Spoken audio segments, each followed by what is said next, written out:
Bismillahirrahmanirrahim. Assalamu alaikum students. I hope you are in the best of your health and iman. Welcome to the first lecture of General Science class 5. We are going to read unit number 1, that is classification. Classification refers to the division of living things into groups and subgroups on the basis of similarities and differences. Let's read the questions on page number 1. The first question is, do all plants produce flowers? Do you think that all plants produce flowers? No, not all plants produce flowers.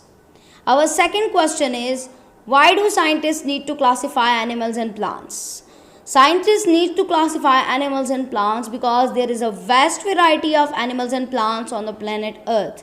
So in order to study them easily, scientists divided them into group and subgroups. How are the lion and the monkey similar? The lion and the monkey are similar in many ways. Lion and monkey both are vertebrates, mean they both have backbone. Lion and monkey both are mammals. Coming to the big idea of this chapter, that is the classification of animals and plants is the basis for understanding life on earth. Classification के बारे में हम unit 1 में पढ़ेंगे. हम ये पढ़ेंगे कि साइंटिस्ट ने लिविंग बींग्स को डिफरेंट ग्रुप्स और सब ग्रुप्स में कैसे डिवाइड किया, किस बेस पे डिवाइड किया और उन ग्रुप्स के क्या नाम है. Moving on to page number 2, let's start the reading of this chapter. Classification. Allah subhanahu wa ta'ala has created a vast variety of living things in the world. Scientists have identified more than 1.7 million different species of living things. Still, there are millions more organisms, an animal, plant or microorganism that need to be discovered and studied. Carolus Linnaeus was one of the first scientists who introduced the system of classification in order to study living organisms. I will explain this paragraph to you. In this paragraph, we learn that Allah subhanahu wa ta'ala has created vast variety of living things in the world. There are so many different species of living things.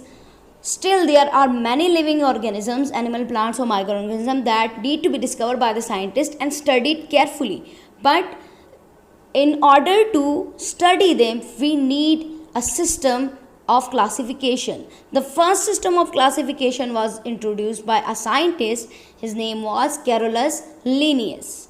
You can see the picture in your book and you can see many kind of different animals and plants in the picture. Why we need to classify living things? Look at the picture below, which picture provides information about the number of different shapes at a glance. Okay students, so you have two pictures, picture A and picture B. What do you think, which picture providing the best information about the shape? Of course picture B, because when we look at picture B, we can see circles on one side, pentagons on other side and triangles on the other. Of course, picture B gives a clear view. It is because the shapes are organized in 3 different columns or groups in picture B.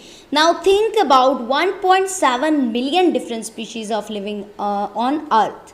They have many similarities and many differences. A single person cannot study them one by one.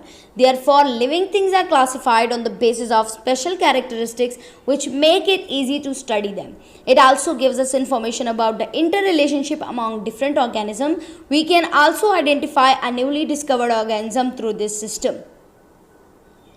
तो classification क्या है? Classification different living organisms को उनके खुसूसियात के base पे groups में divide करना. Scientific classification, a system of arrangement of living things into different groups on the basis of similarities and differences is called classification.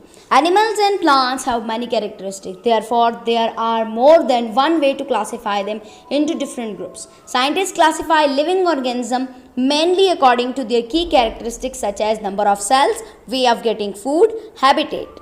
In the past, people believed that there were only two main groups of organisms, animals and plants. Today, living organisms are divided into five major groups according to the classification system given below. So, we learn in this paragraph that animals and plants have many characteristics, therefore scientists divide them mainly on the basis of number of cells, meaning that they are multicellular or unicellular, their way of getting food and their habitat. In the past, people believed that there are two main groups of organisms, but now living organisms are divided into five kingdoms. Five kingdom classification. It is the most common system of classification in use today. The five kingdom classification divides organisms into five main groups. These groups are called kingdoms.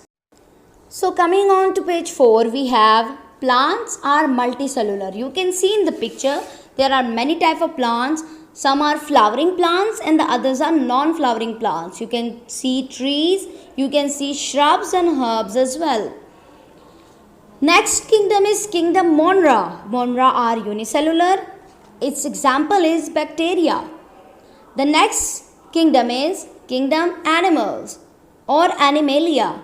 Animals are multicellular. You can see different type of animals. You can see giraffe, you can see dolphin, you can see parrot and you can see a turtle as well. Then there are kingdom fungi. Kingdom fungi or kingdom fungi can be unicellular, for example yeast, and multicellular, for example mushrooms. You can see in the picture, this is the picture of mushroom.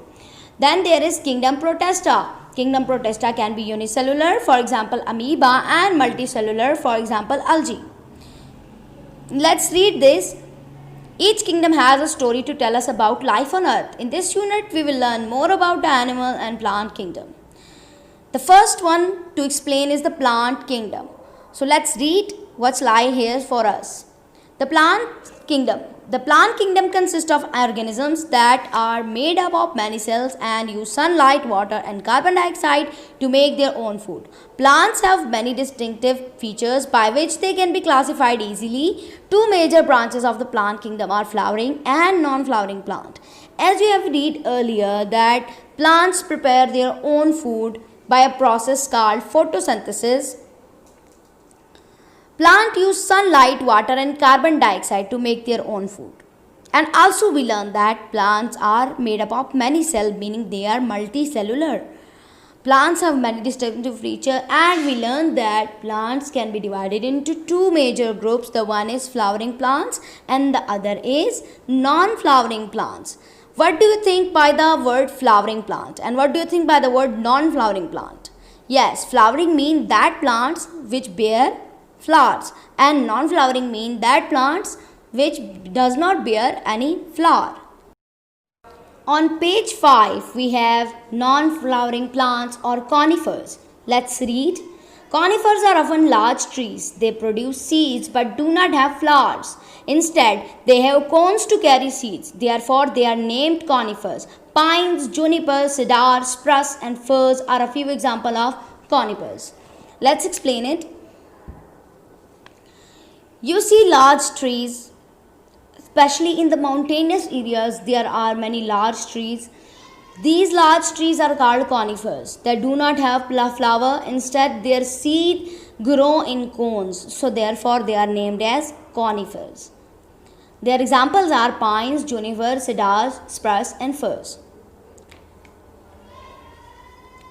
Now, flowering plants. Let's read what flowering plant says. They are the most colorful and diverse sub-branch of the plant kingdom. They range from a small water lily to a large apple tree. They grow flowers to make seeds for reproduction. Their seeds are usually enclosed in a fruit. The explanation of this paragraph is flowering plants. They are more colorful. You can see colorful flowers here and there. You can see rose, jasmine, lily flowers everywhere. They range from small water lily to a large apple tree. Flowers grow on these plants and the seed grow inside the fruit, and therefore the reproduction carries on. Next paragraph, Scientists classify flowering plants further into two groups on the basis of the number of seed leaves in each plant. A seed leaf or a cotyledon is the first leaf to appear from a germinating seed. So scientists classify flowering plants into two groups, that are monocot and dicot. As you can see in the table in your book, monocots and dicots. They are divided on the basis of seed leaf. As you can see that there is in monocot the seed is, there is a label called cotyledon. So they are divided on the basis of cotyledon. Monocot has one cotyledon and dicot has two cotyledon. Mono mean one and di mean two. So let's begin the reading. Seed, one cotyledon in a seed. Monocot has one cotyledon in a seed. Dicot, two cotyledons in a seed. Dicot has two cotyledons in a seed. Leaf, monocot has leaf veins form a parallel pattern and dicot has leaf veins form a net pattern. Monocot's flower parts in threes or multiple of threes, and dicot has flower parts in fours or five and their multiples. Example of monocots are maize, grass, rice and sugarcane. Example of dicots are tomato, rose, apple, gram and bean. On page number 6, we have a hand-on activity. You have to do it. Go on a nature walk to the nearest garden or park. List the names of flowering and non-flowering plants with the help of an elder. Collect 5 samples of flowering and 5 samples of non-flowering plants. Dry them and compile them in your scrapbook. You have to do this activity. Okay, the next one, plants. There is a flow chart on the plants, and it is in flowering plants and non-flowering plants. Flowering plants is divided further into two groups, monocot and dicot. Monocot has one cotyledon and dicot has two cotyledon. And non-flowering plants are divided into conifers. Let's start to read the animal kingdom. The animal kingdom consists of organisms that are made up of many cells and cannot make their own food. They get their food by eating other organisms. The animal kingdom is divided further into two branches, those without backbone, invertebrates, and those with backbone, vertebrates. Animal kingdom को दो हिस्सों में divide किया गया है, एक जिनकी रीढ़ की हड्डी होती है वो है vertebrates और दूसरे जिनकी रीढ़ की हड्डी नहीं होती, that are invertebrates. So let's read about the classifying invertebrates. Animals that do not have backbone are called invertebrate. Due to the absence of the backbone, they have a simple nervous system with a weakly developed brain. They are usually small and slow-moving animals. About 98% of animals on earth are invertebrates. Only a few of them are described here. So invertebrates are, I am going to explain this paragraph to you. Invertebrates are the animals that have weak nervous system. They are small and slow moving, and about 98% of the animals on earth are invertebrates. That means the maximum amount are of invertebrates, but they are very small and slow moving. Only few of them are described here. So let's read that what kind of invertebrates are described here. First one is mollusks. Mollusks, invertebrate that have soft bodies without bones, are called mollusks. Some of them are protected by hard shells. Snails, slugs, octopuses, clams and squids are common examples. On page 7, we have echinoderms. These invertebrates usually have a star shape. They live in water. They have a skeleton made of hard plates. They have spines or bumps on their skin, for example, sea star. So echinoderms are invertebrates that have usually star shape. Echino mean spines and derms mean skin. So the name refers to spiny skin. The main example of this group is sea star or starfish. Worms. They have soft round bodies without any skeleton. There are many kinds of worms existing on earth. Some are cylindrical, some are flat. Some worms live in water, others live on land. As you can see in the picture, there are many worms. Earthworm, tapeworm and hookworm are the major examples of kingdom worm. Worms are soft. They have round bodies. They live on land and some of them live in water. Sponges. These invertebrates live in water. Their bodies have no symmetry. They attach themselves to rocks and cannot move around. They have pores to get nutrients and food from sea. As you can see in the picture, these are called sponges. Sponges attach themselves to rocks. They cannot move. Their body have no proper shape and no proper symmetry. Arthropods. Arthropods are the invertebrate that have jointed legs, segmented bodies, and a hard body covering called exoskeletons. Insects are a major group of arthropods. Insects have 3 pairs of jointed legs. They have 3 body parts: head, thorax, and abdomen. In invertebrate, the maximum amount of living beings are arthropods, and their major group is insects. Insects have 6 legs, 3 pairs of legs, and their body is divided into 3 parts: head, thorax, and abdomen. Their major example is butterfly, spider, cockroach, scorpion, etc. Let's read the science tidbit. The giant squid, a mollusk, has the largest eye in the animal kingdom. Its eye is about 10 inches in diameter.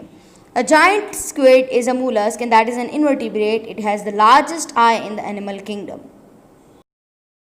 Moving on to page number 8, we have a flow chart of invertebrate.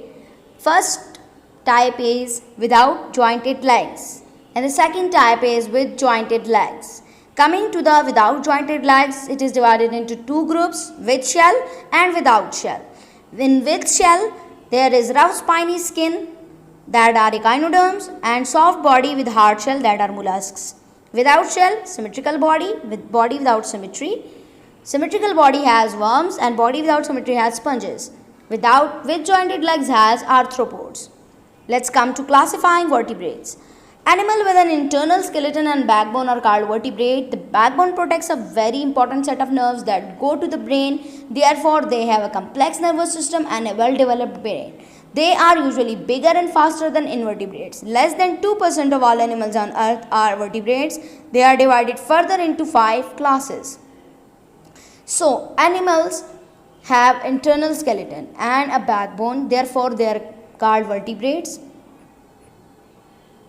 Animals with an internal skeleton and backbone are called vertebrates. The backbone protects our spinal cord that goes to the brain. Vertebrates have a well-developed brain. They have a strong nervous system. They are bigger and faster than invertebrate. Less than 2% of animals on earth are vertebrates. They are in less amount, but they are large, so we can see them very often. Okay, here is a flow chart of vertebrates. Vertebrates are divided into 5 main classes. The first class is fish. For example, clownfish, as you can see in the picture below. The second class is amphibians. Amphibians, its example is frog, as you can see in the picture below. The third one is reptiles, as you can see in the picture below. Its example is snake. The fourth one is birds. Its example is pigeon. And the fifth one is mammals. Its example is horse. Let's repeat the main classes of vertebrate: fish, amphibian, reptiles, birds, and mammals. On page 9, we have fish.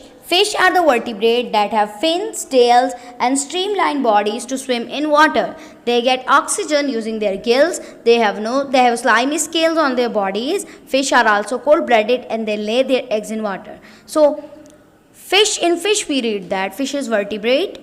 They have fins, tail, and a streamlined body adapting to swim in water.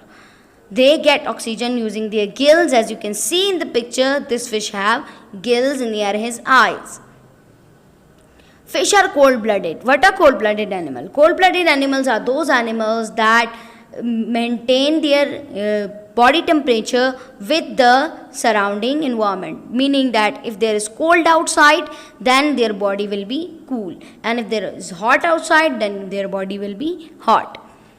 Coming to the amphibians. Amphibians have moist skin without scales and have lungs that help them to breathe on land. They lay eggs in water. Their young ones are called tadpoles. They live in water and have gills to breathe with. They are also cold-blooded. Some examples of amphibians are frog, toads, and salamanders. So, amphibians have moist skins because they live half of their life in water. They lay eggs in water. Amphibians their young ones are called tadpoles. They live in water. They have gills to breathe through in water. And when they become adult, they come to the ground, they come to the land, and then they develop lungs. Some of amphibians are frogs, toads, and salamanders. The next one is reptiles. Reptiles have dry skin with scales. Most of them have 4 legs except a snake. They also have legs to breathe with. Some live on land while some live in water. All reptiles lay their eggs on land. They are cold-blooded, meaning their body temperature changes as the temperature of air or water changes. So reptiles have dry scales. Their skin is usually dry because they live on land. The skin of reptile changes with time. New skin generates with time. They have lungs to breathe with. They lay eggs on land. All reptiles lay eggs on land. This is the main difference between amphibian and reptile. Amphibian lay eggs in water, but reptile lay eggs on land, and they are also cold-blooded. Birds have feathers and a beak. They lay hard-shelled eggs on land. Most birds have wings, but some birds cannot fly. They are also warm-blooded. Okay, birds. You can see feathers on birds' body, and they also have a beak. Birds lay hard-shelled eggs on land. You know this very well. Most birds have wings, but some birds cannot fly. We know that there are some birds who cannot fly, like hen, like ostrich. They cannot fly. They are warm-blooded animals because they maintain their temperature with the surrounding environment. On the last page, we have mammals. Most mammals have hair or fur on their bodies. They give birth to their young ones. They feed on milk from the mother. They have lungs to breathe with. Mammals are warm-blooded, meaning they have nearly the same temperature all the time. So, in mammals, we read that mammals have hair or fur on their bodies. Mammals give birth to their young ones, and the mothers feed them with milk.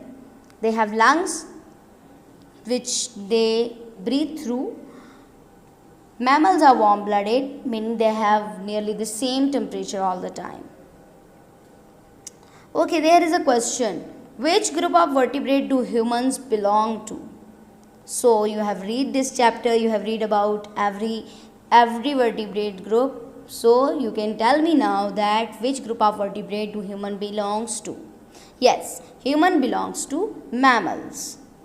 So, dear students, this is the end of the chapter. Hope you enjoyed reading it and hope you understand it. Now you will be able to recognize every animal and plant, and you will be able to divide them into groups on the basis of their characteristics. So till next time, take care of yourself and health. Allah Hafiz.